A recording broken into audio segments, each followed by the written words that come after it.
Diamond city સુરતમાં gems and jewellery ક્ષેત્રમાં હવે આર્ટિફિશિયલ ઇન્ટેલિજન્સના ઉપયોગ થકી જ્વેલરી ડિઝાઇન તૈયાર થઈ રહી છે, ત્યારે એઆઈએ જેમ્સ એન્ડ જ્વેલરી ઉદ્યોગ માટે એક અત્યંત ઉપયોગી ટૂલ સાબિત થવા માંડ્યું છે। રોજ નવી ડિઝાઇનની જ્વેલરી બજારમાં હવે એઆઈ થકી મળવા લાગી છે, જેના કારણે જ્વેલર ક્ષેત્રે સંકળાયેલા વેપારીઓને ફાયદો પણ થઈ રહ્યો છે।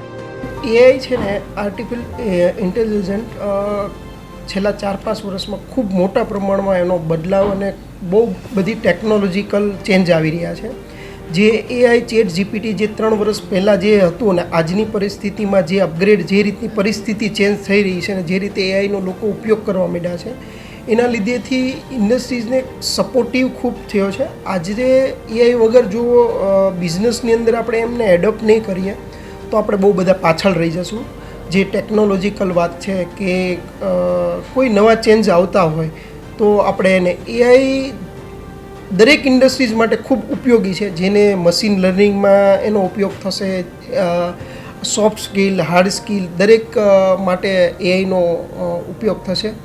જ્વેલરી સેક્ટરની અંદર પણ અત્યારે એઆઈનો ઉપયોગ નાનો જ્વેલર્સ હોય, મોટા જ્વેલર્સ હોય અથવા કોઈ વ્યક્તિને પોતાની રીતે ડિઝાઇન બનાવવી હોય, આવા લોકો પણ એઆઈના માધ્યમથી એના અલગ અલગ પ્રોગ્રામ હોય છે, એના પ્રીમિયમો ભરવાના હોય છે। એ પ્રીમિયમ ભરીને તમે કોઈ પણ હીરાને અંદર અપલોડ કરીને એની સાઇઝ, એનો કલર, પછી તમે એની અલગ અલગ ડિઝાઇનો માગો કે ભાઈ મારે આ હીરાની રિંગ બનાવવી છે, આ સાઇઝનો હીરો છે, તો તમને એના ઘણા ઓપ્શનો આપે અને સંપૂર્ણ પ્રોસેસ જે મેન્યુઅલ થતી હોય એ સંપૂર્ણ પ્રોસેસ તમને ડેટા સાથે એઆઈ તમને એક ફાઇલ તૈયાર કરી દે।